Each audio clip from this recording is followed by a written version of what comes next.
ஆட்சி அமைக்க இன்று உரிமை கோருகிறது பாஜக. அண்மை செய்தியாக பார்க்கிறோம். டெல்லியில் பிரதமர் நரேந்திர மோடி தலைமையில் என்டிஏ கூட்டணி கட்சி தலைவர்களுடைய ஆலோசனை கூட்டம் நடைபெற்று வரக்கூடிய சூழலில் இன்று மீண்டும் குடியரசுத் தலைவர் திரௌபதி முர்முவை சந்தித்து ஆட்சி அமைப்பதற்கான உரிமை கோரும் கடிதத்தை வழங்க இருக்கிறது பாஜக. நிதிஷ்குமாருடைய கட்சி அதேபோல சந்திரபாபு நாயுடு உள்ளிட்டோருடைய ஆதரவோடு அவர்களுடைய ஆதரவு கடிதத்தையும் வழங்க பாஜக திட்டமிட்டிருக்கிறது. அண்மை செய்தியாக பார்க்கிறோம். டெல்லியில் பிரதமர் நரேந்திர மோடி தலைமையில் ஐக்கிய என்டிஏ கூட்டணி கட்சி தலைவர்களுடைய ஆலோசனை கூட்டம் என்பது நடைபெற்று வருகிறது.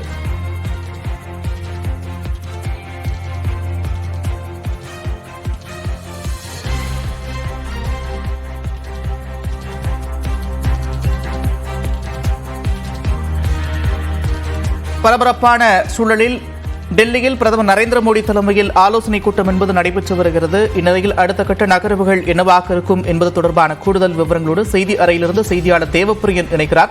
தேவப்பிரியன், விவரங்கள். நந்தா, தற்போது தேசிய ஜனநாயக கூட்டணி கட்சி தலைவருடைய மிக முக்கியமான ஆலோசனை என்பது தற்போது பிரதமர் நரேந்திர மோடி இல்லத்தில் நடைபெற்று வருகிறது. இந்த ஆலோசனையில் மிக முக்கியமாக விவாதிக்கப்படக்கூடிய விஷயம் என்னவென்றால், பாஜகவுக்கு ஆதரவு அளித்து ஆட்சியை அமைப்பது தொடர்பாகத்தான் இந்த ஆலோசனையுடைய மிக முக்கியமான நோக்கம்.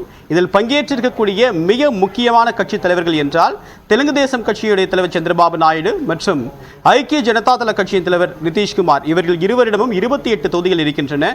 பாஜக ஆட்சி அமைக்க வேண்டும் என்றால் இவர்களுடைய ஆதரவு மிக மிக அவசியம். இதன் காரணமாக இவர்களுடைய ஆதரவை உறுதி செய்யக்கூடிய பணிகளில் தான் தற்போது பாஜக தலைமை ஆலோசனையில் ஈடுபட்டிருக்கிறது. இந்த நிலையில் இந்த ஆலோசனையின் போது நிதிஷ்குமார் மற்றும் தெலுங்கு தேசம் கட்சியின் தலைவர் சந்திரபாபு நாயுடு இருவரும் மிக முக்கியமாக சில நிபந்தனை விதித்திருப்பதாகவும் சில முக்கிய அமைச்சரவையை அவர்கள் கேட்டு பெறக்கூடும் என்றும் தகவல்கள் தெரிவிக்கின்றன. தொடர்பாக டெல்லியில் இருக்கக்கூடிய சிறப்பு செய்தியாளர் சுசித்ரா கேட்கலாம். சுசித்ரா, இதுல நிதிஷ்குமாருடைய ஆதரவு வேணும் அப்படின்னா என்ன மாதிரியான நிபந்தனை அவருக்கு விதிக்க வாய்ப்பு இருக்கு? சந்திரபாபு நாயுடைய எதிர்பார்ப்பு என்னவாக இருக்கு?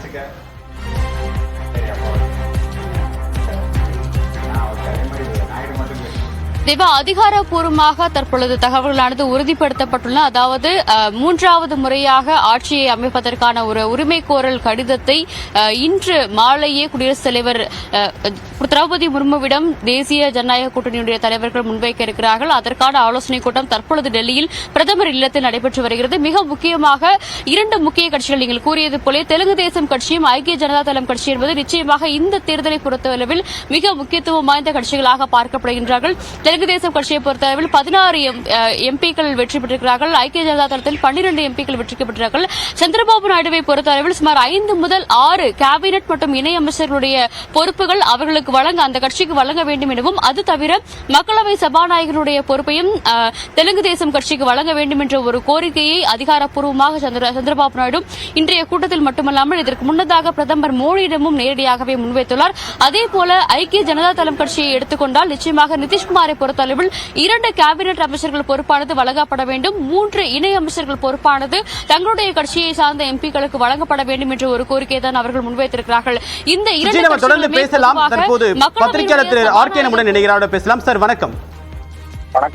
இன்றே ஆட்சி அமைப்பதற்காக உரிமையை கோரக்கூடிய பணிகளை பாஜக தொடங்கியிருக்கு. ஆனா அதே நேரத்தில் சில நிபந்தனைகளையும் கூட்டணி கட்சிகள் விதிக்க ஆரம்பிச்சிருக்காங்க. சோ பாஜக நிபந்தனையை கேட்கக்கூடிய இடத்துல இருக்காங்களா? என்ன நிலைமை? அடுத்ததாக இந்த அரசியல் நகர்வு எதை நோக்கி பயணிக்கும்? நிச்சயமாக இப்போ ஒரு கூட்டணினா அது நிபந்தனை இருக்கத்தான் செய்யும். எப்படி முன்னைய காலத்துல 2004 காங்கிரஸ் கூட அந்த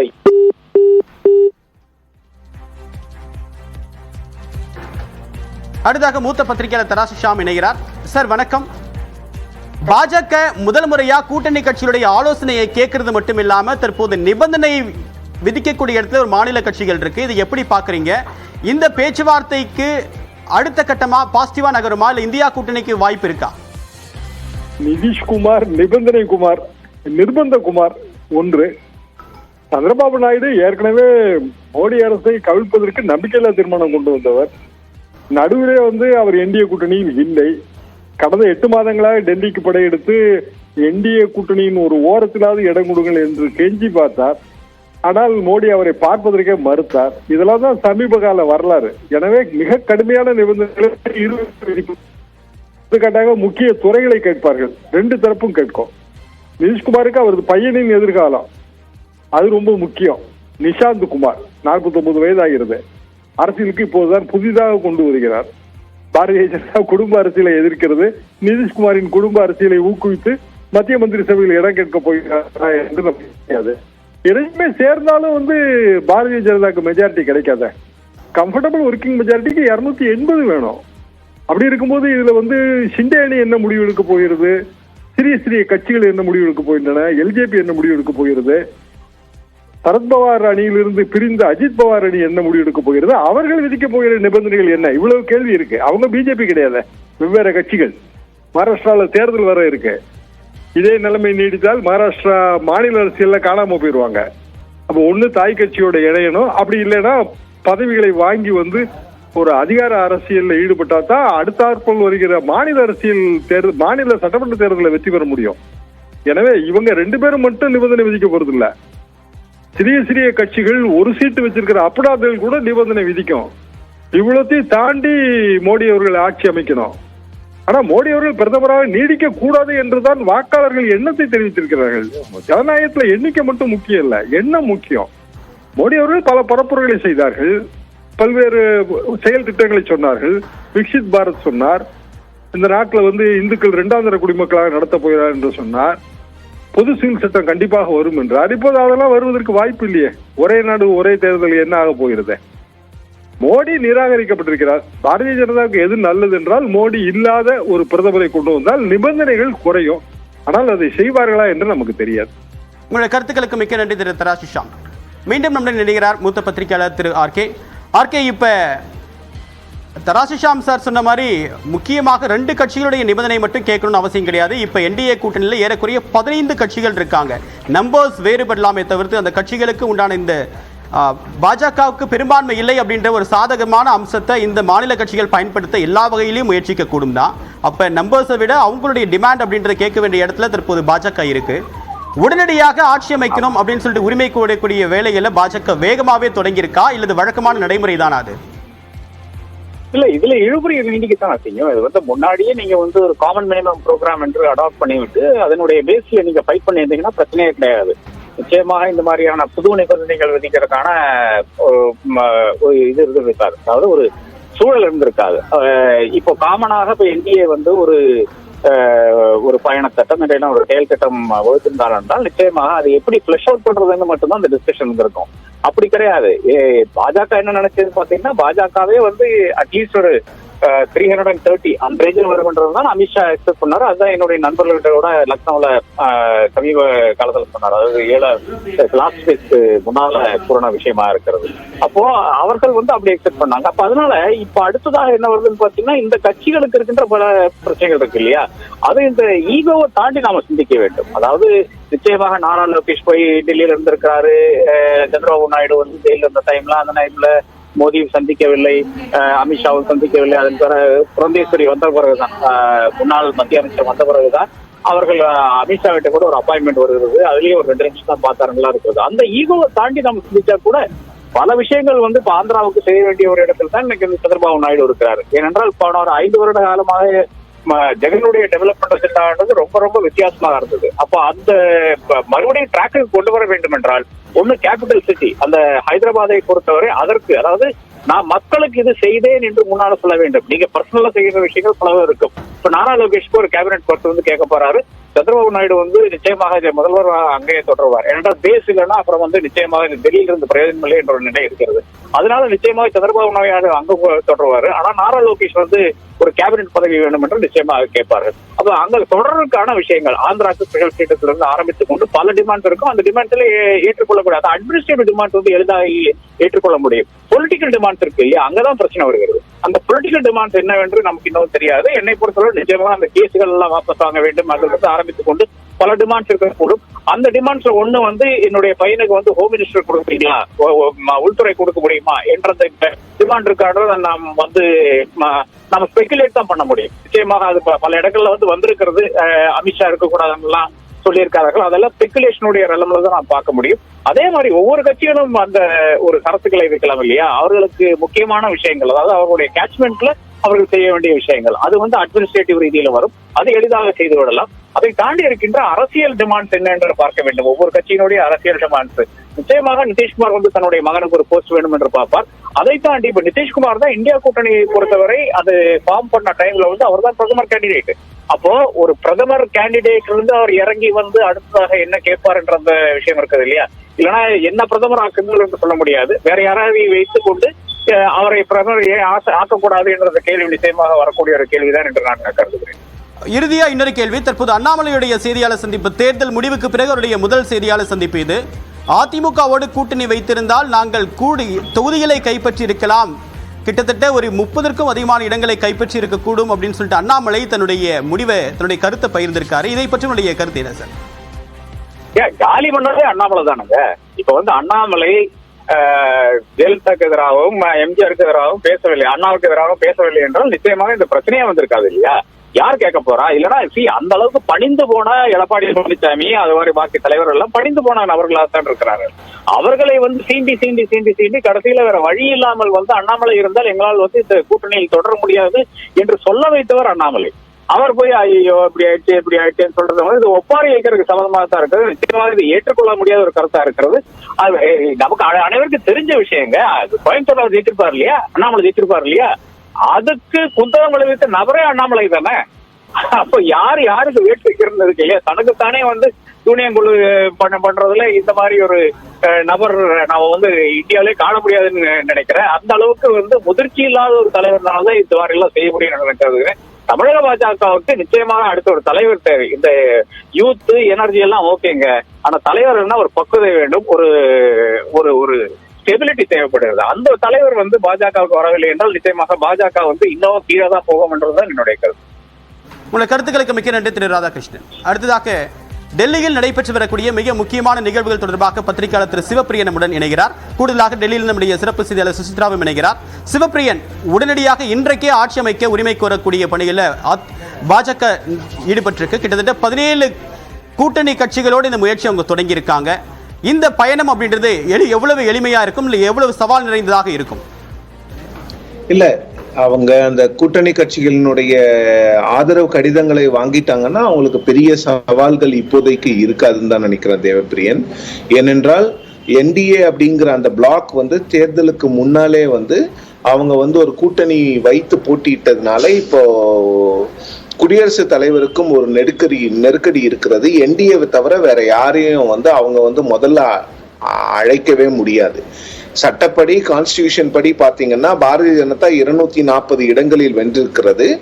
பாரதிய ஜனதாவினுடைய கூட்டணி கட்சிகளான ஐக்கிய ஜனதா தளம் மற்றும் தெலுங்கு தேசம், அப்புறம் சிவசேனா, அதாவது ஏக்நாத் ஷிண்டே பிளஸ் நிறைய கட்சிகளை எடுத்து பார்க்கும்போது கிட்டத்தட்ட 292 93 சீட்டுகள் வரும் பொழுது அவர்களுக்கு பெரும்பான்மை இருக்கிறது அப்படிங்கிற நிலைமையில குடியரசுத் தலைவர் வந்து அவர்களை அழைக்க வேண்டிய கட்டாயம் குடியரசுத் தலைவருக்கு இருக்கிறது.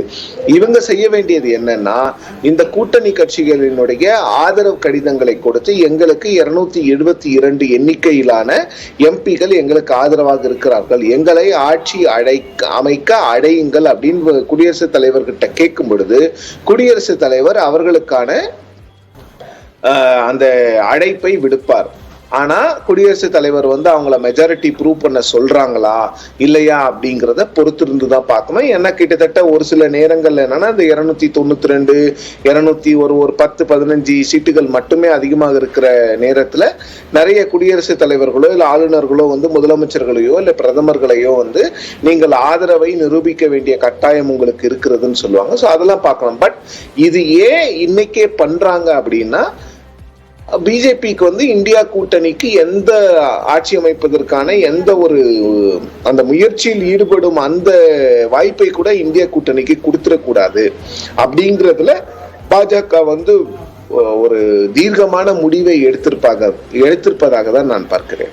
சரி, இப்ப முதல் உரிமை பாஜகவுக்கு இருக்கு. மேண்டேட் இல்லைனாலும் என்டிஏ அலையன்ஸ் அப்படின்னு பார்க்கும்போது நம்பர்ஸ் இருக்கு. அதனால குடியரசுத் தலைவர் அவங்களுக்கு தான் முதல் அழைப்பு விடுப்பாங்க. ஆனா அந்த மேண்டேட்டை உறுதி செய்யக்கூடிய வகையில் அந்த கூட்டணியில் இருக்கக்கூடிய எல்லா கட்சிகளும், அது நிதிஷ்குமாரா இருந்தாலும் சரி, சந்திரபாபு நாயுடுவா இருந்தாலும் சரி, மற்ற கட்சிகளாக இருந்தாலும் சரி, அந்த கடிதத்தை, ஆதரவு கடிதத்தை அவ்வளவு எளிதாக கொடுத்துருவாங்களா அப்படின்றது மிக முக்கியமான கேள்வி. இன்னொன்று, என்டிஏக்கு அமைப்பதற்கு முன்னதாக காமன் ஒருங்கிணைந்த ஒரு செயல் திட்டம் அப்படின்றது, குறைந்தபட்ச செயல் திட்டம் ஏதாவது பேசப்பட்டதா அப்படின்றது ஒரு மிக முக்கியமான கேள்வி. இது எல்லாமே இப்ப பேச வேண்டிய நிலைக்கு பாஜக தள்ளப்பட்டிருக்கா? இது எல்லாமே ஒரே கிரவுண்ட்ல எல்லாருக்குமே ஒரு ஒருமித்த கருத்து வருமா அப்படின்றது ஒரு மிக முக்கியமான கேள்வியா இருக்கு. இதை பத்தி பேசலாம். இந்தியா கூட்டணிக்கு என்ன வாய்ப்பு இருக்கு அப்படின்றது நம்ம பேசலாம். ஒரு சிறு இடைவெளிக்கு பிறகு திரு சிவப்பிரியன்.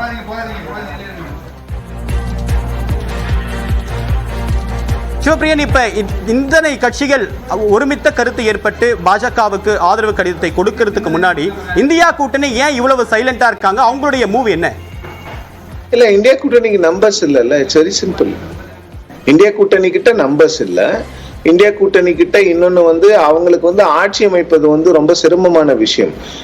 இந்தியா கூட்டணிக்கு பாஜகவை விட கிட்டத்தட்ட 10 இடங்கள் குறைவாக இருக்கின்ற நேரத்துல இந்தியா கூட்டணிக்கு 40 இருந்து 45 இடங்கள் தேவைப்படுகிறது. இந்த 40-45 இடங்கள் எங்கிருந்து கிடைக்கும்னு பாத்தீங்கன்னா, நிதிஷ்குமாரையும் சந்திரபாபு நாயுடுவும் கொண்டு வந்தால் கூட 30 இடங்கள் தான் கிடைக்கும். மற்றவர்களை எங்கு திரட்டி கொண்டு வருவது அப்படிங்கிற பிரச்சனை தான் இருக்கு.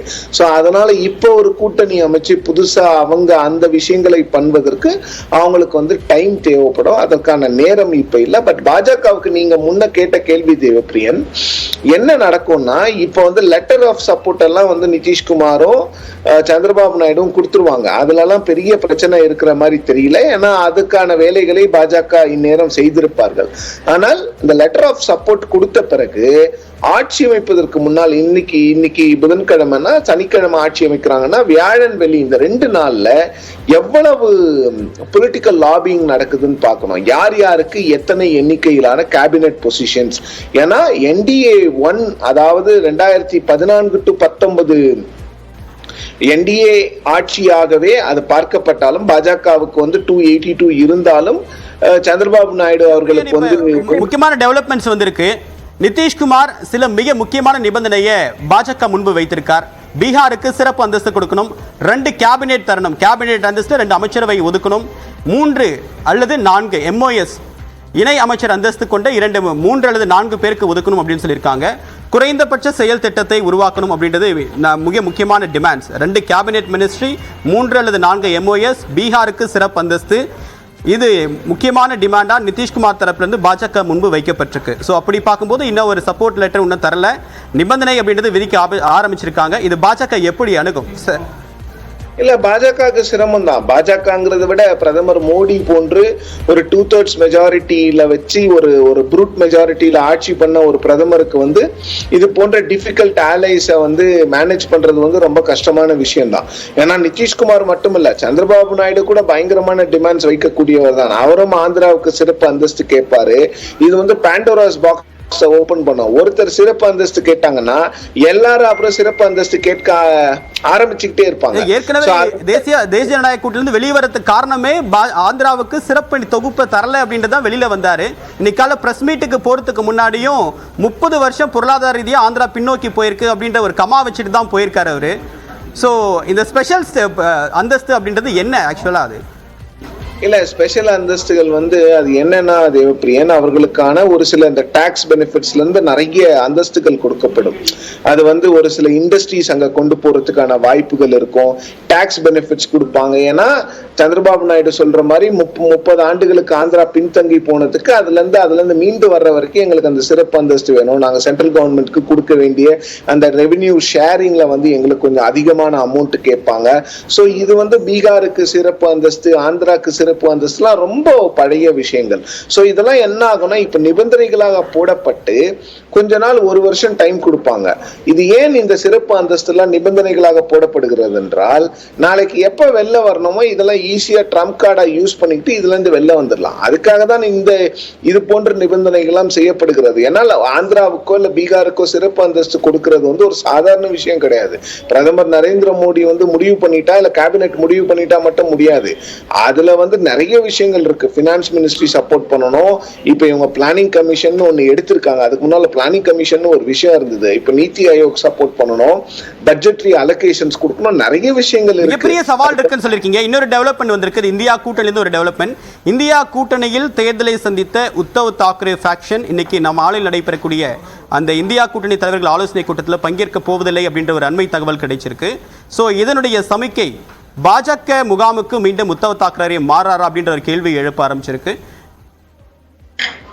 இல்ல, அவர் அங்க போறதுக்கான வாய்ப்புகள் இருக்கான்றது எனக்கு தெரியல. பட் போனாருன்னா அவருக்கான அந்த மாரல் ஸ்டாண்டிங் வந்து குறைஞ்சு போயிடும். யாரை எதிர்த்து ஆட்சி இது பண்ணி யார் வந்து தன்னுடைய கட்சியை உடைத்தாங்களோ, யார் வந்து தன்னை தான் கூட இருந்தவங்களே கூட்டிட்டு போய் அவங்கள முதலமைச்சராக்கி அழகு பார்த்தார்களோ அவர்களோடவே போய் அவர் சேர்றது வந்து எனக்கு சரியான விஷயமா படல. பட் தோணல அப்படின்னு பர்சனல் கருத்தை சொல்லிருக்கீங்க. நம்ம தொடர்ந்து பேசலாம். அடுத்ததாக சுசித்ரா நம்முடைய நினைக்கிறேன். சுசித்ரா, என்ன டெவலப்மெண்ட் நடந்துட்டு இருக்கு இப்ப இந்தியா கூட்டணியிலும் சரி என்டிஏ கூட்டணியிலும் சரி?